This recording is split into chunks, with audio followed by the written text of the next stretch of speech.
Welcome to the Harrisburg Supercharger. We are just north of Eugene, Oregon.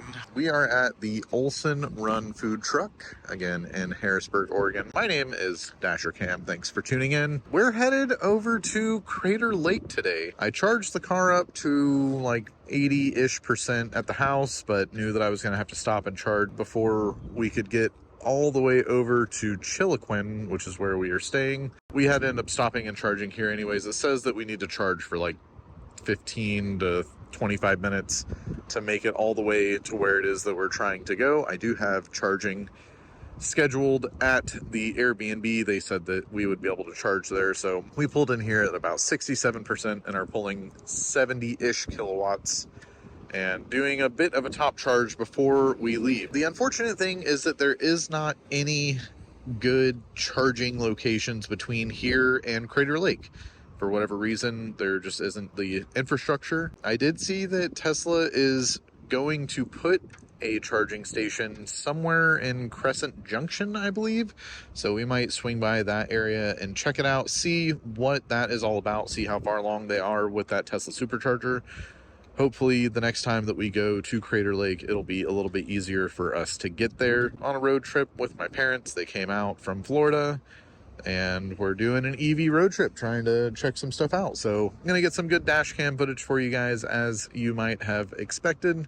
And we're going to go through the Cascade Mountains and make our way over to Chiloquin and to Crater Lake. Fingers crossed, you know, we'll be able to make it to Chiloquin. If not, my mom is going to be pissed. We're at 84% or so.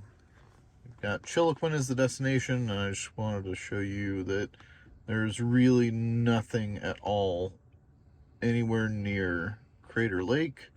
There are two level 2 Tesla charging somewhere in the Crater Lake area, but there's literally nothing between here and there.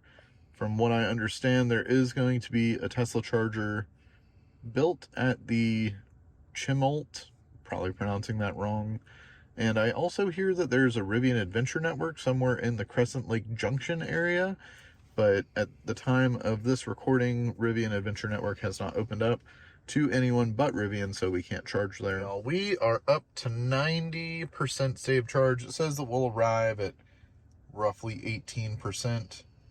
So I think that that's enough of a buffer, even with all of the wind and the potential rain that we're going to be getting. So let's go ahead and unplug and get out of here and get on our adventure. Sorry about the wind, but all right, 2 hours and 43 minutes, roughly 5:08 arrival time. All right, let me go ahead and start up the dash cam and I'll see you guys out there.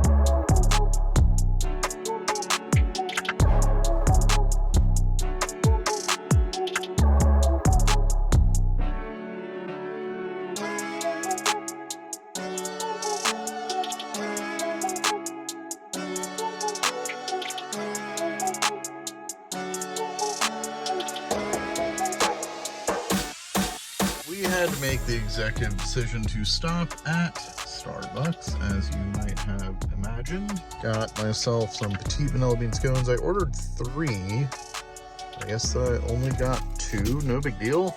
And definitely not Kyle's pink drink, but I got an iced green tea, which is really, really yummy. So, okay, we've got 2 hours and 35 minutes worth of driving. It's been fluctuating between 15 and 20% arrival, so we'll see what ends up happening.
are at 75% state of charge.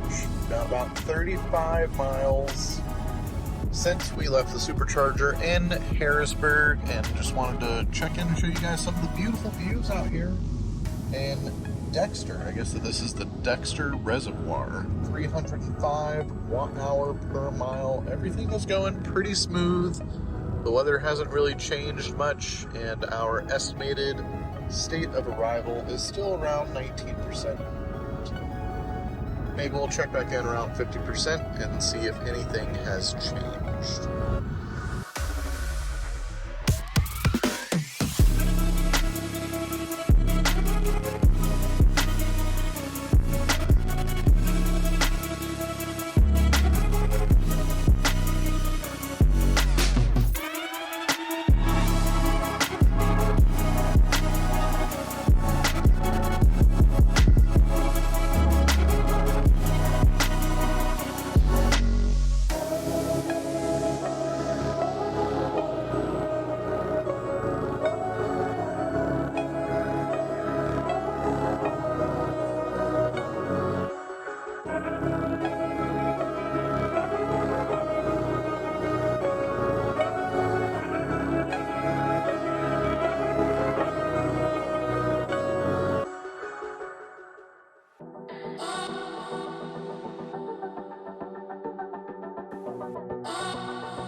good. 50% check-in. Shame on me. We're at 41%. I don't know. What's the elevation right now? 4,800 something or another. We're up here in the middle somewhere.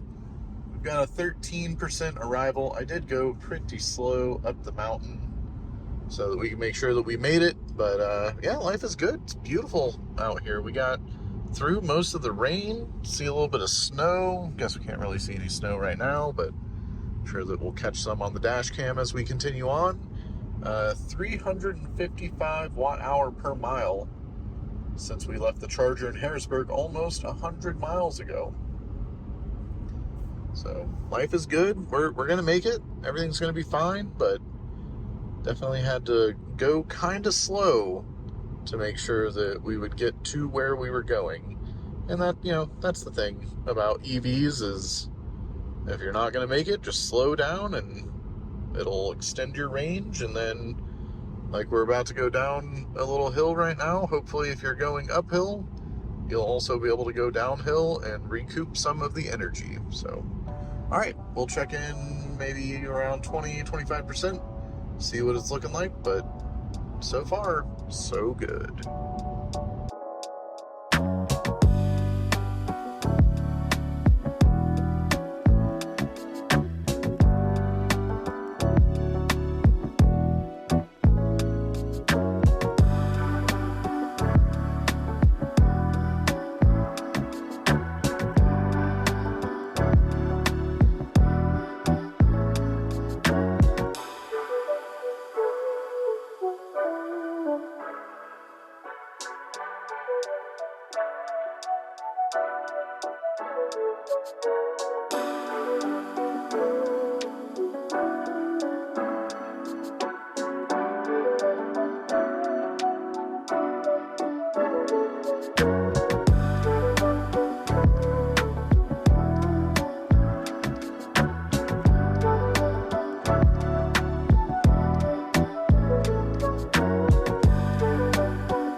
We are here in the Diamond Lake area. Crater Lake is just over that way at the Diamond Lake Junction Cafe and Quick Mart. Doesn't really look like there's too much going on, but here are some brand new superchargers about to be fully installed and commissioned.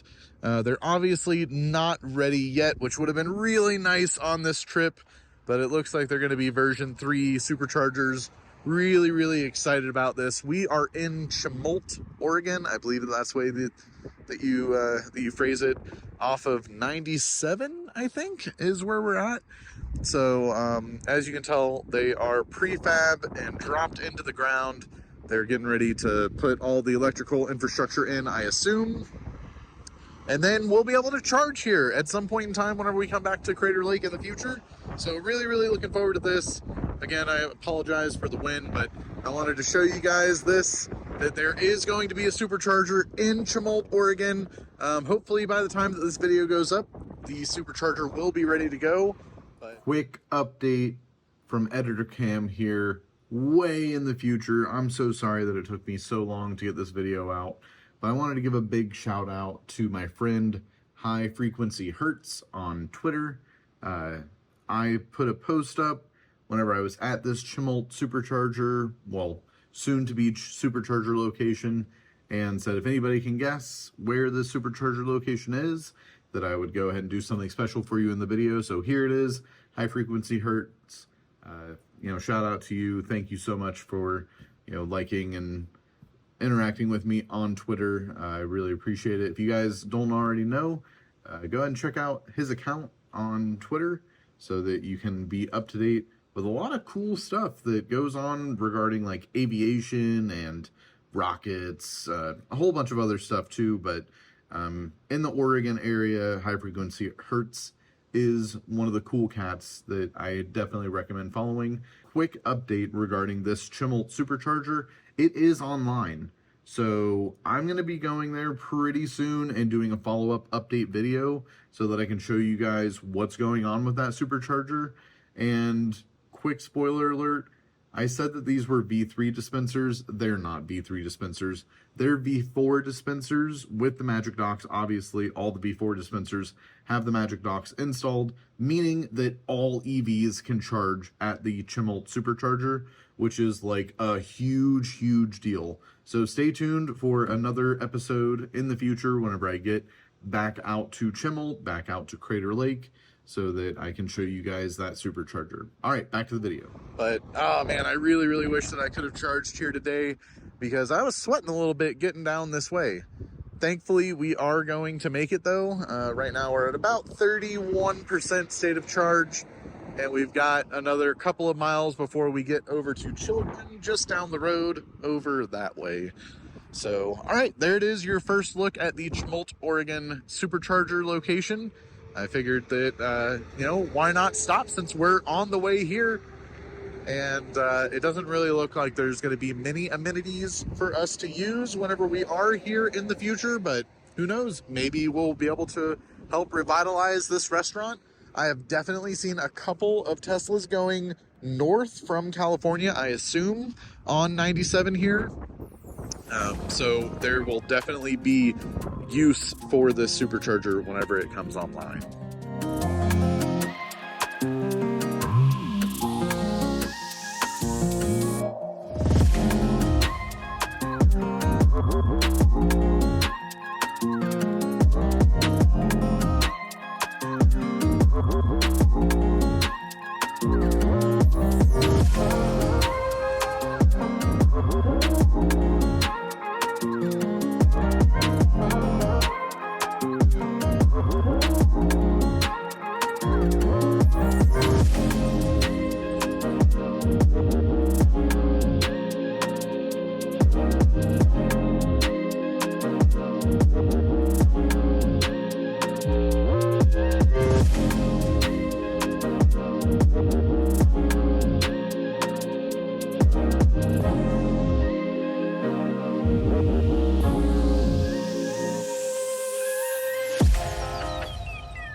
We made it to 25% state of charge, just past Crater Lake, and we've gone 141 miles since charge, consumed 46 kilowatt hours at a rate of 325 watt hour per mile, but we're still at like 4,600 feet of elevation.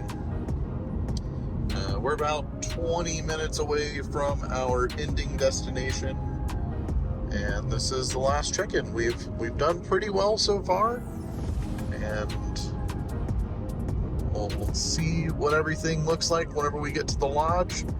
Wish us luck that nothing crazy happens between now and then.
Welcome to Klamath Falls, Oregon, in front of the grocery outlet. We are at the V3 supercharger getting 250 kilowatts of yummy power. We pulled in at 4% state of charge because I made a mistake and did not realize that the Airbnb that I booked didn't actually have EV charging. I don't know, I guess I'm new to Airbnb and thought that this spot had electric vehicle charging, or at least a NEMA 1450 plug. Neither of those things were correct. So thankfully I had enough charge to get down to Klamath Falls, which was about 25 to 30 miles away from where we're staying at. We are getting some groceries at the grocery outlet, so everything is good there. But yeah, just one of those weird things where I thought that I did everything right on the app and selected the correct EV charging tickers, but I was incorrect. So like I said, thankfully we had enough charge to get down to Klamath Falls, and we've charged up the car from 4% to about 90%. That'll get us enough to, go back to the Airbnb, hang out for the evening, go up to Crater Lake tomorrow, and hopefully we'll be able to charge on the level 2s while we're at Crater Lake. That way that we can kind of top up there. There was a 110 outlet on the outside, 120 outlet on the outside of the house, and the Airbnb hosts were gracious enough to say that we could use an extension cord and charge there. I'm not entirely sure if we'll end up doing that or not, but there you go. That's about the end of the trip. I think that we went something around 160, 170 miles or so from 90 to 4% at a rate of roughly 330, 340 kilowatts, watt hour per mile. And it was a great trip. A lot of incline. Like I said earlier, we're over 4,000 feet up. A lot of different weather all the way around. It was definitely a fun trip, but a little nerve-wracking whenever I realized, oh no, they actually don't have EV charging here. So, all right, that is about a charging video for you, or a road trip video for you, rather. And I guess that's really all that I have as far as this goes. And, I just want to say thanks for sticking around, liking, and subscribing. I hope that you guys enjoyed this little video. If you are going to Crater Lake, hopefully that supercharger in Chimalt is up and running by the time that you are taking an EV road trip. Otherwise, you might have to do like I did and try and find an Airbnb with proper EV charging. Hopefully you have better luck than I did. Hopefully you're a little bit better at the Airbnb than I am. But it has been a pleasure being here and kind of going along with you guys. So I hope that you enjoyed it, and I'll see you on another one soon. Maybe I'll get lucky and insert some pics of Crater Lake so that you can see where it was that we ended up trying, where we were trying to go in this adventure. Because the whole goal was to get to Crater Lake, and I had kind of been sweating whether or not we would be able to get to Crater Lake because of the charging infrastructure. So yeah, that's about it though. Thanks again. I'll see you on another one soon. Later. You know what? I totally almost didn't even tell you guys how much we paid. So again, we pulled in at 4%, charged up, I don't know, 60 kilowatt hours, maybe a little bit more. Again, we're at 93%. Sorry, while we were talking, I guess that we went up to 93%, but $27.60, almost the same as gas at 40 cents per kilowatt hour. All right, that is it, y'all. I hope that you've enjoyed this video. I enjoyed being able to do the drive and take you guys along for the ride. Fingers crossed, everything will be easier the next time that I make my way over to Crater Lake, and we won't have as much of a charging headache. But here it is. I hope that this has helped you if you are in the market for an EV, or if you are going to Crater Lake in the near future and you have an EV. Be sure to chat with your Airbnb hosts if you're coming up this way and going to stay at one of the lodges or something like that, and verify that there is EV charging so that you can charge your car. All right, like I said earlier, I'll see you on another one soon.